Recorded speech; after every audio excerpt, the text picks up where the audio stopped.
on this particular presentation, it's taking presentations by the helm. Go time, it's your turn.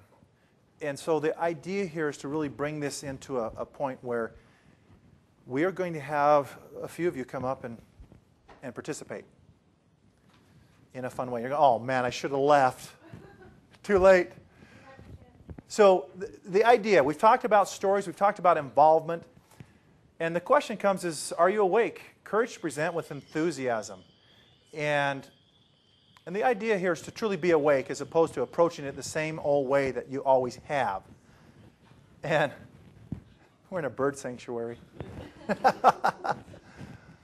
And just the idea, I was in, to show you an example, I was in Belize a little while back. And while in Belize, I wanted a trinket, a souvenir to take home with me. And I go up to this guy who's on the beach, had his trinkets and wares all over the table. Went up to him and said, hey, can you help me find the perfect souvenir? Now, this guy had dreadlock hair. He had shorts on and flip-flops. And he stood up, and he put his arms out, and he looked me directly in the eye. And he said, my friend, your worries are over. And I sat there going, oh no, they may just be beginning. I don't know where this guy's going to go or what's going to happen. He walked around the table, picked up this very carving. And have you had somebody invade your personal space recently? Has that happened to you? Where you can't get away? Okay, and there was a table on my legs where, and he came so close to me, I thought he was going to try to kiss me. I'm like, dude, back off, man. What are you doing? He really was freaking me out. And yet his intent, his eyes were so intense and looking at that I could feel it. And I'm going, geez, quit looking at me. I just want to buy a souvenir and leave. And the guy came up to me and he said, can you hear it, man? I said, no, I'm sorry, I cannot hear it. He said, can you see it, man? Can you see it? Yep, I can see it. I can see it. And then he said, are his eyes open or are they closed? Now, you might be able to see it up here. It seemed pretty apparent to me that they are closed. And I said, thinking, is that a trick question? I'm going, they appear to be closed to me. And he goes, right, man. You are wiser than you appear. He said, this is the mask of the sleeping prince. And the only way he can become a king is if he does what? Now I'm feeling like I'm on Jeopardy. What was the answer? Open his eyes for 500? He said, right, man, right. And then I still see his finger. It was a long, gnarly finger with big knuckles. And he started to poke me on the chest, emphasizing his points. And he said, and you, my friend, pop. I'm going, okay, the sleeping prince. Now, I've got to tell you, when he got done with me, I went home and I had to journal this because it freaked me out. And we were with another couple, and it freaked me out because he started, and you, my friend, you are the sleeping prince. Pop. And it is time for you, Pop, to wake up. I'm going, okay, man, I'll wake up, dude, back off. Let me buy this and get out of here. He said, he wasn't done with me. He said, I fear that you forget this, my friend. I fear that you forget this, that you are one of God's beautiful creations on this earth, and you are here to do some things that only Pop, you can do. And if you don't do them, Pop, no one else will. And I'm going, okay, man. It's all good. I'll do it. I'll start. Leave me alone. He wasn't done. He then grabbed my hand and went, boom, right on my heart. He said, can you feel that? You want? Yes. He said, that is your heart. And your heart beats today for a reason. And you must find out why. Because it's in the why that your purpose today will be had. I'm going, whew. The last thing he said to me was this. As he stepped back, he said, hell will be meeting the person that you could have become and the contribution that you could have made. And then he stepped away and he very plainly said, now, do you want it or not? And I'm like, what? I'm not sure what just happened. But I bought it. He persuaded me. He didn't just give me a product and say, here, buy it. Did he create an experience? Yeah. He freaked me out. Literally freaked me out. I thought I went down to Belize to speak. No way, man. This guy taught me some stuff that I'm sharing with you because he said, you know what? You better wake up. You better wake up in this life because it's passing. And you're here to do some things that only you can do. And if you don't do them, this world's worse off because of your selfishness. Whew, I bought. Because did he get mind share? Ultimately, to get his market share? He did.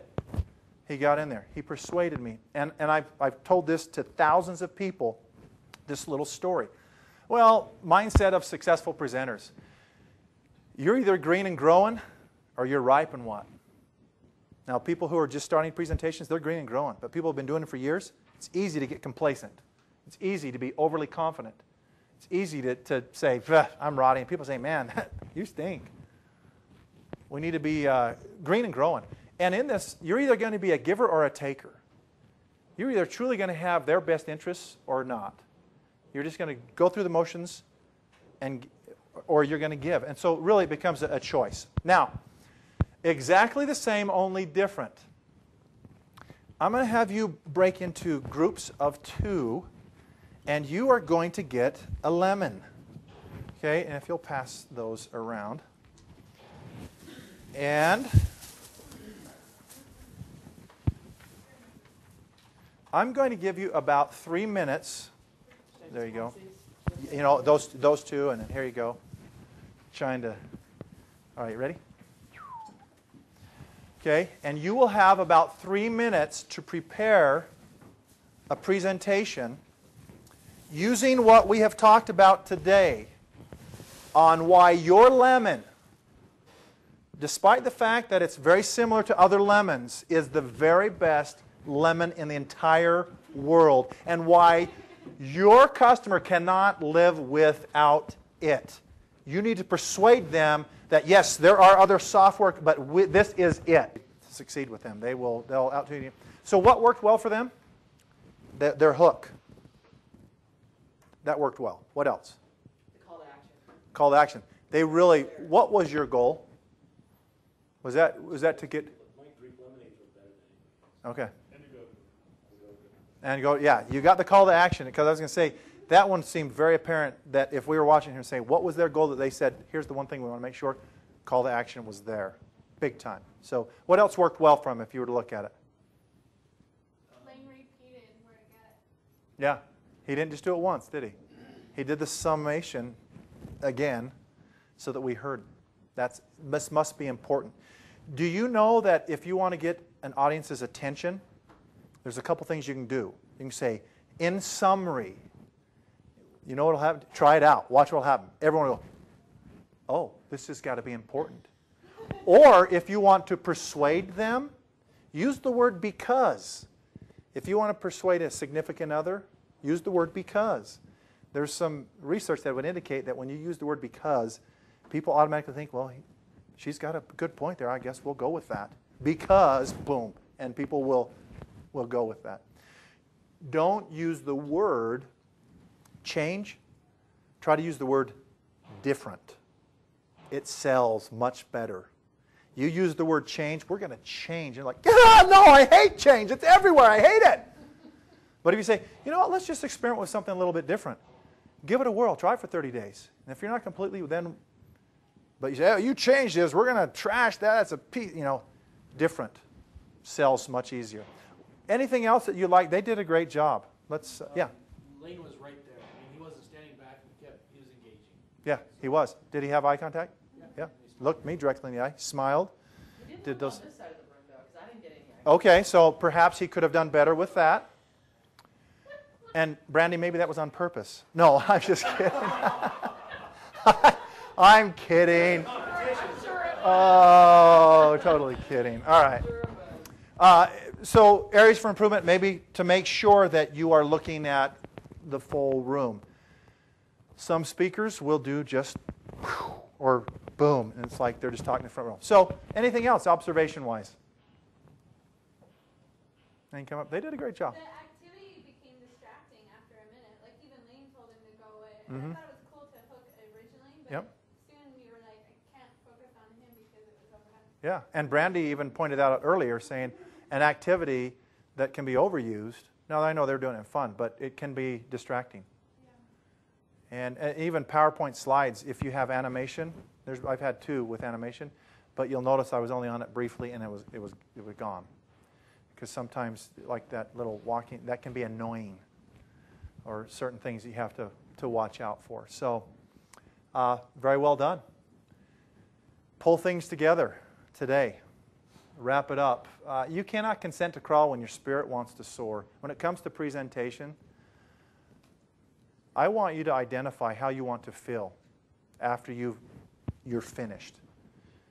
And as long as you know that you did your best to prepare mentally, to prepare physically, everything that you can possibly do to have a great presentation, you identify where their pain's at.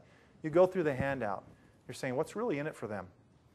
And if you identified one or two things that you will apply, either the phrase that pays or involvement or objectives, clear, whatever it is that you choose, be deliberate about doing it so that you can connect, so you can ultimately persuade them to take some action so you can better serve them, so that they in turn can grow their business. And so when you walk off the stage, if you're on a platform or if it's just in the room, when it's over with, inside you're high-fiving yourself and you're going, way to go. Way to go. This was an awesome experience. It was scary, but it was fun. It was an adventure. Because when it's all said and done, that's all you'll have claim on. And if my intent is to make their lives better, I can feel good about what I've done. And it'll be a fun adventure. And you'll walk off high-fiving going, yes. Now, did everything go perfect? No. We're not looking for perfection. And I'm not asking, and nor is Jill, asking you to be perfect. We want you to be you, to be human. And you will succeed by not being perfect. That's the idea. You don't have to be perfect to succeed. And in fact, you'll succeed by not being perfect, but being you.